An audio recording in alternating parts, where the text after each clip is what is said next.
जय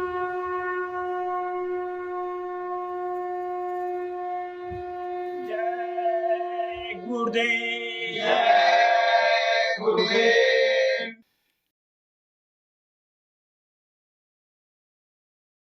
जय गुरुदेव। जय गुरुदेव। भजन बिना नादान उमर खो दई सारी। भजन बिना नादान उमर खो दई सारी। भजन किया नहीं गुरु नाम का, भजन किया नहीं गुरु नाम का, दास बना रहा सदा काम का। दास बना रहा सदा काम का। रे मूरख अज्ञान उमर को दही सारी। रे मूरख अज्ञान उमर खो दई सारी। कबहु न संत शरण में आयो, कबहु न संत शरण में आयो, ना कबहु गुरु के गुण गायो। ना कबहु गुरु के गुण गायो। नाम धरा इंसान उमर खो दई सारी। नाम धरा इंसान उमर खो दई सारी। तेरे पल्ले हीरे मोती, तेरे पल्ले हीरे मोती, मेरे मन मंदिर में ज्योति। मेरे मन मंदिर में ज्योति। कौन हुआ धनवान उमर को दई सारी। कौन हुआ धनवान उमर खो दई सारी।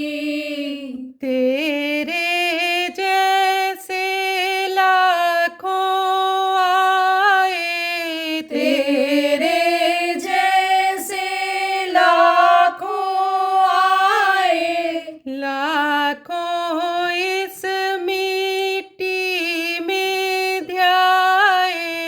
लाखों इस मिट्टी में ध्याए। नाम रहा न निशान उमर खो दई सारी।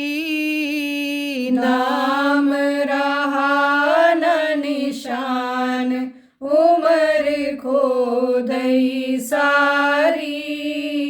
तेरी मेरी करता डोले, तेरी मेरी करता डोले, साच कहूँ तो उल्टा बोले।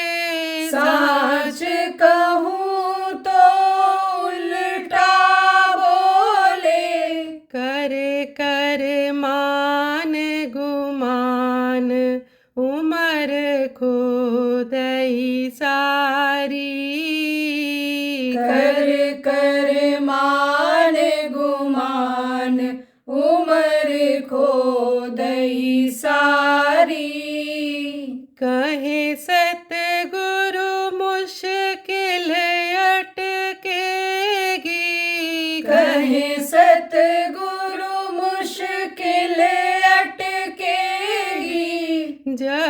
यम की फांसी लटकेगी, जब यम की फांसी लटकेगी, कर उस दिन का सामान उमर खो दई सारी, कर उस दिन का सामान उमर खो दई सारी। भजन बिना नादान उमर खो दई सारी, भजन बिना नादान उमर खो दई सारी। जय गुरुदेव, जय गुरुदेव।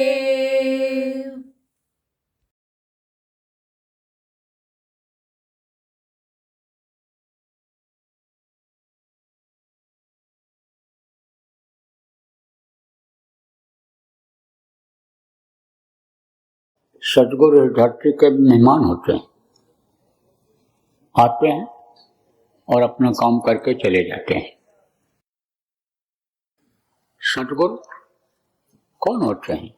सदगुरु किनको कहा गया है? गुरु किनको कहा गया है?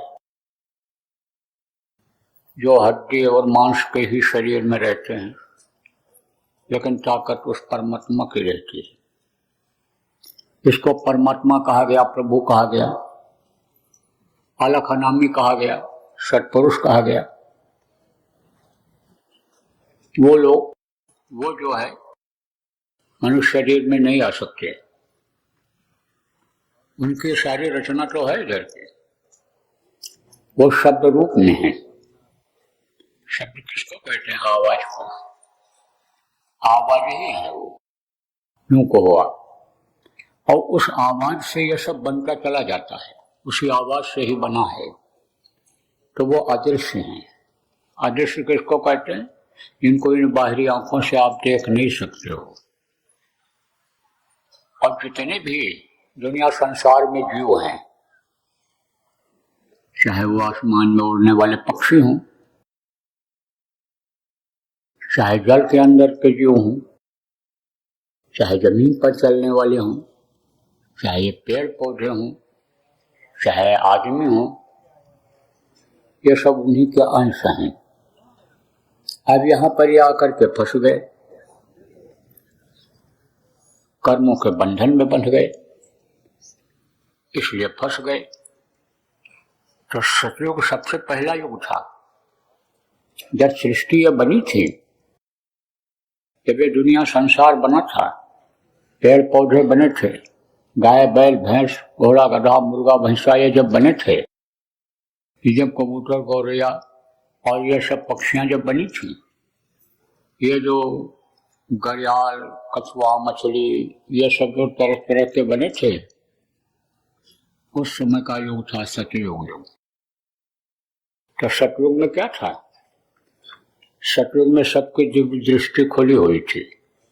दिव्य दृष्टि किसको कहते हैं? कल आपको बताया था, इन्हीं दोनों आंखों के बीच की तीसरी आंख। तो इन बाहरी आंखों की सीमा है। सीमा किसको कहते हैं? जहां तक अन्य समझो की हद होता है, उसको सीमा कहते हैं। उसके बाद दूसरा हद शुरू हो जाता है। तो इसका जहां तक हद है, कहां तक हद है इसका? इस दुनिया का हद है। इसके बाद नहीं पता चलता है लोगों को कि आगे क्या है। पानी ही पानी दिखाई पड़ता है, समुद्र ही समुद्र दिखाई पड़ता है। जैसे कश्मीर और उसे कन्याकुमारी कहते हैं, यहाँ तक का भारत देश है। इसी तरह से आप ये समझो प्रेमियों, इनका हद है और इसकी हद को सीमा कहते हैं। तो इन आंखों के देखने की सीमा है, लेकिन वो जो तीसरी आंख है, इस शरीर को चलाने वाली जो शक्ति जीवात्मा इन्हीं दोनों आंखों के बीच में बैठी हुई है, उसका हद काफी ऊंचे तक है।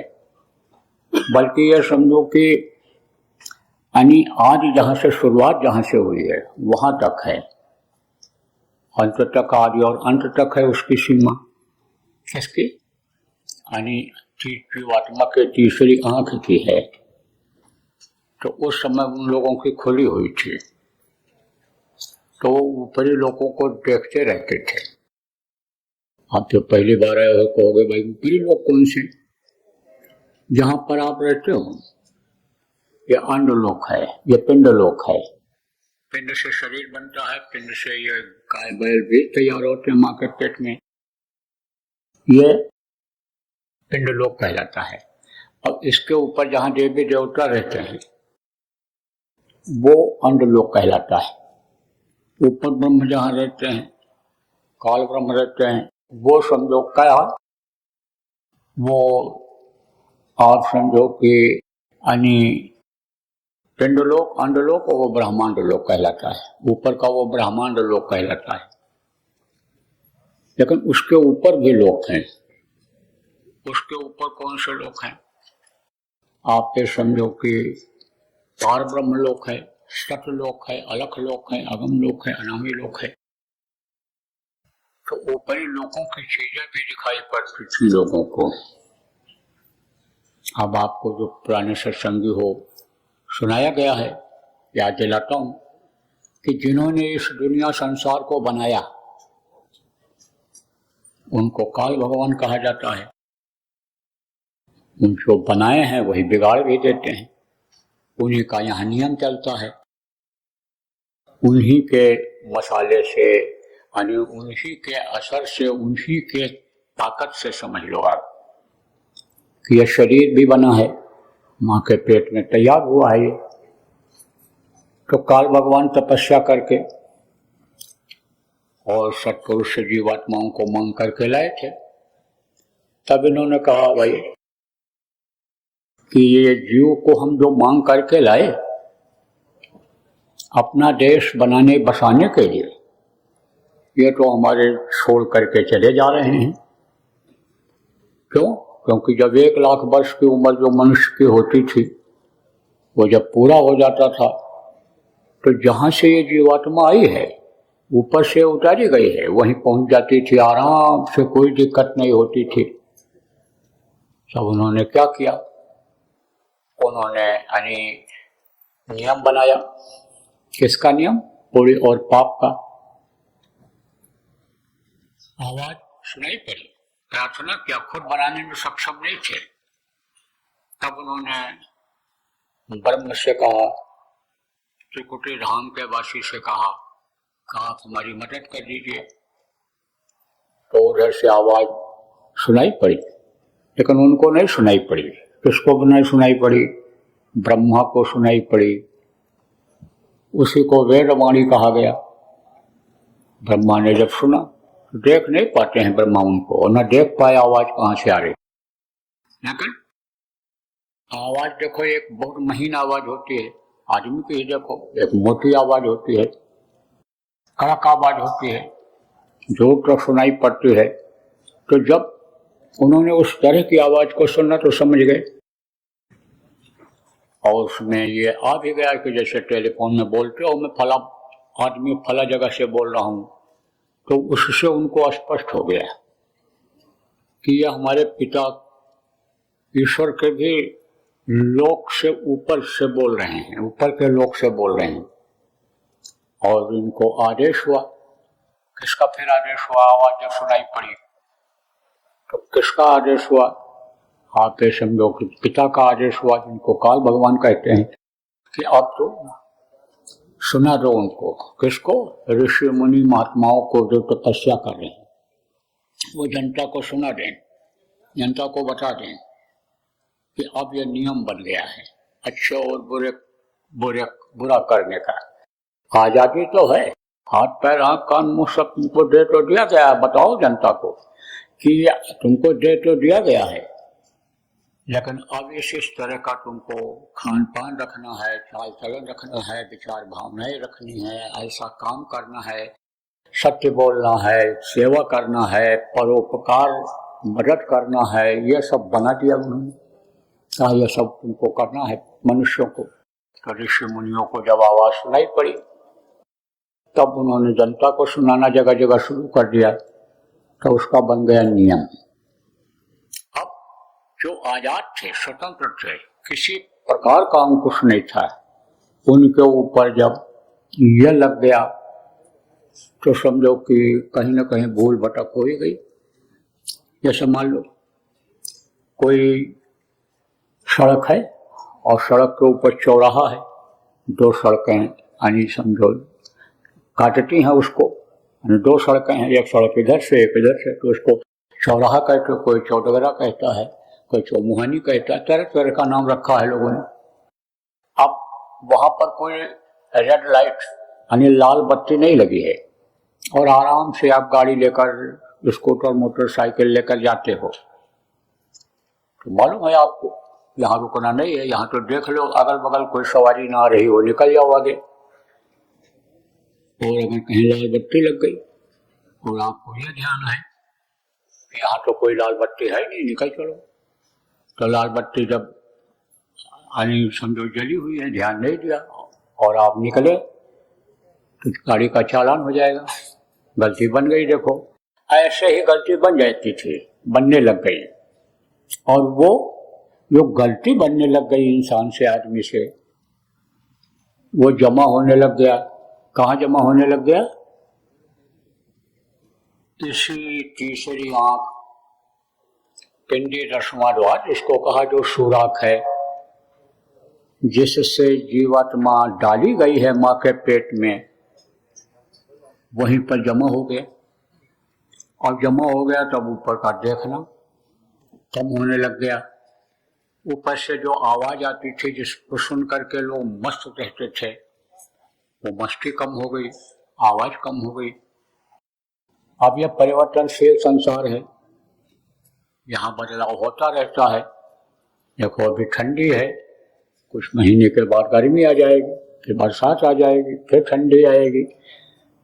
अभी देखो सवेरा हो रहा है, फिर सूरज निकल आएगा, दिन हो जाएगा, फिर रात हो जाए, बदलाव होता रहता है। ऐसे युगों का भी बदलाव होता है।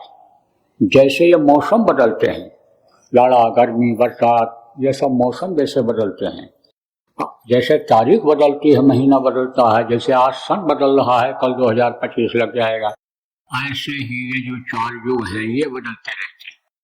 सतयुग खत्म हुआ, त्रेता आया, त्रेता में क्या हुआ? त्रेता में वही गंदगी, वही आदत लोगों की रह गई। जब युग बदलता है तब क्या होता है? युग बदलता है तो वो आदतें जो रहती हैं वही रह जाती हैं, अंदाजा तक भी नहीं लगता है कि अब दूसरा युग बदल गया है। अब जैसे अभी ये समझो कि आप लिखते हो, आज लिखोगे 31/12/24, अब अभी 24 लिखने की आदत रहेगी, अगर याद नहीं रखोगे तो जनवरी में भी रहती है, फिर बाद में याद होता है, तो वही आदत आनी रह जाती है आदमी की। अच्छाई और यानी बुराई, कमी और अच्छाई दोनों की आदत बनी रह जाती है। बाद में जब उसका असर आता है तब पता चलता है, जैसे अभी आप ठंडी खत्म हो गई तो स्वेटर पहनने की आदत रहेगी, अब जब गर्मी लगेगी तब आप उतारोगे उसको। ऐसे ही आप ये समझो कि जब त्रेता आया तो त्रेता में यानी मलिनता और बढ़ी, तब वो खत्म हुआ। हाँ, समय के अनुसार खत्म होता है। तो जब वो खत्म हुआ तो द्वापर आया, तो द्वापर में और ज्यादा गंदगी आ गई और लोगों की आदतें खराब हुई और वो कर्म यानी समझो कि ज्यादा जमा होने लग गए। और ये कर्म जो होते हैं उस जन्म के, तो जो जन्म लेता है उसका रहते रहता है, और अगला जन्म जहाँ लेगा वहां भी आप ये समझो कि वो कर्म लगे रहते हैं, खाता उसका खुला रहता है, खत्म नहीं होता है। और भोगना ज्यादा कब पड़ता है? जब मनुष्य शरीर मिलता है, कभी कभी मिलता है, बहुत कोटि जन्म जब भटका खाया, करोड़ों जन्मों के बाद तब ये मनुष्य शरीर मिलता है, तो इसमें ज्यादा भोगना पड़ता है, कर्म इसमें ज्यादा इकट्ठा हो जाते हैं मनुष्य शरीर में। तीसरी आंख जो है इसके सामने ज्यादा कर्म जमा हो जाते हैं। और जीवन में तो समझो आपकी तीसरी आंख खोलने, तीसरी आंख की जानकारी ये सब यानी हो ही नहीं पाती है, वो तो कुछ जानते नहीं है। वो तो भोग योनि है। भोग योनि किसको कहते हैं? खाओ बच्चा पैदा करो, दुनिया संसार से चले जाओ, वो भोग योनि है और ये कर्म योनि है। एक ऐसा रास्ता है कि जिससे ये जीवात्मा जहाँ से उतारी गई यहाँ नीचे आई वहाँ पहुँच सकती है, प्रभु के पास पहुँच सकता है मनुष्य। देवी देवताओं का इसी मनुष्य शरीर में दर्शन कर सकता है। आप ये समझो, इसीलिए साधन धाम मोक्ष कर द्वारा जीवात्मा को मोक्ष दिलाने का रास्ता इसी में है। इसलिए कहा कि यह मनुष्य शरीर देव दुर्लभ शरीर है, नर समान नहीं कौनो देही, देवता इसके लिए तरसते रहते हैं। तो अब वो कर्म जमा हो गए और कर्मों की मिलने लग गई सजा। वो जो 84 लाख योनियां हैं, 84 लाख ये जीव जंतु हैं। देखो एक पक्षी कई तरह के हैं। दूसरे देशों में देखो, मैं तो कई देशों में गया तो मैंने देखा कहीं कौवा का रंग कोई दूसरा आकार, भैंस का अलग और समझो गाय का अलग है। हाँ तो वही, चाहे काले हो चाहे गोरे हो चाहे आपके सफेद हो चाहे काला हो चाहे सफेद हो चाहे पीला, गाय तो वही है। गाय तो गाय ही है, दूध तो सफेद ही रहती है, लेकिन आकार बदल जाता है। यहीं देख लो, जो पहाड़ों पर रहते हैं उनकी अलग पहचान रहती, बनावट रहती है। इधर मैदान में रहते हैं, उधर आपके निचली उधर रहते हैं जहाँ धूप ज्यादा होती है, बदन काला हो जाता है, बनावट उनकी अलग अलग हो जाती है। ऐसे ही प्रजातियां जिनको कहते हैं, ये बड़ी प्रजातियां हैं। तो ये 84 लाख योनियां हैं, एक दो नहीं है। तो इन 84 लाख योनियों में कुछ पता नहीं रहता है, ज्ञान भान नहीं रहता है, क्योंकि उनमें इतने तत्व नहीं होते हैं। तत्व किसको कहते हैं? जल, पृथ्वी, अग्नि, वायु और आकाश, ये 5 तत्व है। माँ के यानी इन तत्वों से बच्चा तत्वों को पा करके और यानी माँ के पेट में बन जाता है, बच्चा बन जाता है। चित जल पावक गगन समीरा, पंच रचित यादव शरीरा कहा गया, ये तैयार होता है। तो इसमें बुद्धि रहती है, विवेक रहता है। आप ये समझो कि इसमें ज्ञान रहता है। इसमें तो जो जानकार होता है, आप ये समझो कि उसको जानकारी होती है, हर चीज की नहीं होता है, तो उसको क्या सजा दोगे? वो तो समझता है हम तो मरने के लिए ही आए हैं, खाने बच्चा पैदा करके दुनिया संसार से चले जाने के लिए पैदा होते हैं, उनको ज्ञान नहीं होता है। तो मनुष्य शरीर में सभी कर्मों की सजा भोगनी पड़ती है। अब आप ये समझो प्रेम, कर्म को काटने का भी तरीका है मनुष्य शरीर से ही। मनुष्य शरीर में कर्म कटते भी हैं और मनुष्य शरीर में कर्मों का भोग भी होता है। जैसे आज देखो बहुत से लोग कर्मों को भोग रहे हैं, कोई गरीबी भोग रहे हैं, कोई लड़ाई झगड़ा का भोग रहे हैं, कोई मार खा रहे हैं, कोई गाली आनी सुन रहे हैं। ये कर्मों का ही चक्कर है, गरीबी अमीरी और ये सब कर्मों का ही चक्कर है। कुछ पहले के कर्म ज्यादा हैं, कुछ इस जन्म में न जानकारी में सत्संग न मिलने के कारण गलतियां हो गई तो उसकी सजा मिल रही है।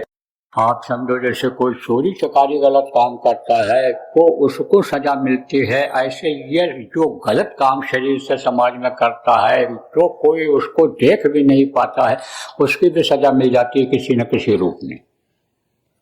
एक जज ने एक आदमी को फांसी की सजा सुना दी तो जज सब हाथ जोड़ करके खड़ा हुआ, कहा सरकार आपने जो सजा सुना दी आप तो हमको भोगना ही है, मरना ही है, लेकिन मैं अपने हृदय पर हाथ रख करके प्रभु की सौगंध खा करके कहता हूँ कि मैंने ये हत्या नहीं किया है और ना इस हत्या में मैं भागीदार था। तब जज सोचा उसने और कहा देखो अब तो मैंने जो लिख दिया, अब तो कहीं तुम आगे जाओ अपील में छूट जाओ वो बात अलग है, लेकिन जैसे तुम ये कह रहे हो ऐसे मेरी आत्मा ने कहा कि आदमी अपराधी है और इसमें अगर तुम नहीं रहे शरीर तो कहीं ना कहीं तुमने कत्ल किया होगा, अब सच बताओ किया कि नहीं किया है। तब बोला हाँ किया था, कत्ल किया था मैंने। और शंका भी नहीं हुई कि यह रहा होगा। वहां मैंने ऐसा किया था कटरा में। तो कहने का मतलब यह है कि सजा मिल जाती है। अब आप ये समझो प्रेमियों कि इस शरीर में रहते रहते कर्मों की सजा मिलती है, और शरीर जब छूट जाता है, ये नियम के अनुसार छूटता है शरीर, मृत्यु होती है, तब ये जो जीवात्मा है ये सजा भोगती है। ये कहाँ जाते हैं? इसको पकड़ करके ले जाते हैं यमराज के दूत, यमराज के सामने पेश करते हैं, और वो नरकों में सजा भुगताता है। अब नरक में बहुत तकलीफ, बड़ी मार पड़ती है, और वहाँ कोई सुनने वाला नहीं। यहाँ अगर कोई किसी को मारने लगे और चिल्लाए तो 10 आदमी दौड़ेंगे, बचाएंगे, समझने की कोशिश करेंगे क्यों मार रहा है, क्या बात है, लेकिन वहाँ तो कोई किसी का सुनता ही नहीं है। क्यों? क्योंकि नरकों की तरफ जाता कौन है? वहाँ तो रोने चिल्लाने की ही आवाज़ आती है, तड़पने की ही आवाज़ आती है, वहाँ तो तरह तरह की आवाज़ें आती हैं।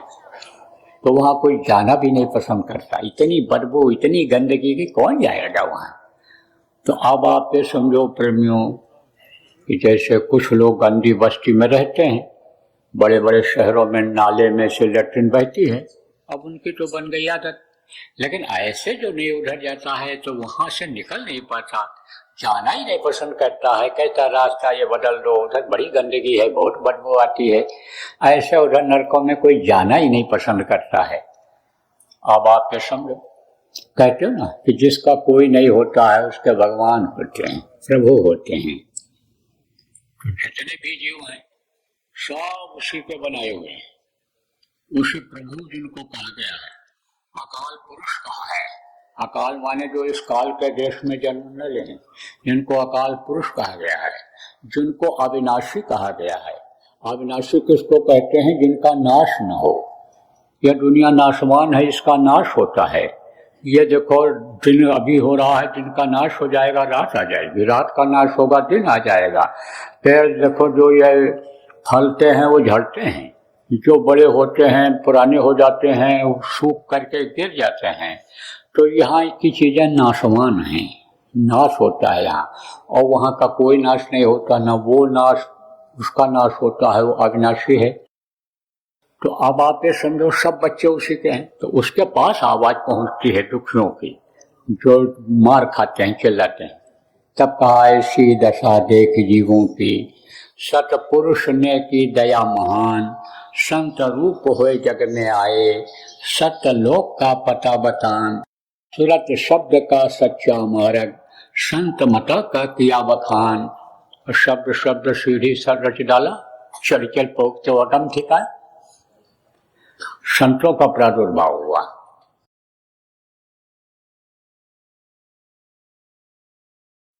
आपको कल बताया था कि संयम और नियम का पालन करना, नहीं तो बीमारियां आपके ऊपर असर कर जाएंगी, तो बीमारियां तो आएंगी। सर्दी जुकाम बुखार जिसको आप साधारण कहते हो, यही बड़ा रूप ले लेगा, विकराल रूप ले लेगा। हल्का बुखार भारी हो जाएगा, जानलेवा हो जाएगा। जुकाम यही जब जकड़ जाएगा, सांस लेना मुश्किल हो जाएगा, तब कल्याण टूट जाएगा, अंदर कुछ जा नहीं सकता है, आपके सांस लेने में दिक्कत हो जाएगी। इसलिए संयम और नियम का पालन करना, ठंडी गर्मी और ये चीज़ें जो यानी जितना ही बर्दाश्त करने के लायक शरीर है उतना ही आप बर्दाश्त करना, बाकी बचे रहना, तो बीमारियां भी आएंगी। जय गुरुदेव। सरकारी व गैर सरकारी अनुदान के लिए बिना सत्संगियों के सहयोग द्वारा जनहित के कार्यों में लगी हुई बाबा जय गुरुदेव धर्म विकास संस्था का मुख्यालय पिंगलेश्वर रेलवे स्टेशन के सामने मक्सी रोड, उज्जैन, मध्य प्रदेश में है। यहाँ पर सत्संग व नामदान का कार्यक्रम होता रहता है। अतः आप श्रोताओं से अनुरोध है कि बाबा उमाकांत जी महाराज के आश्रम उज्जैन एक बार परिवार सहित जरूर पधारिएगा। आपके सुझाव के लिए व्हाट्सएप नंबर 95756007 700। जय गुरुदेव, जय गुरुदेव।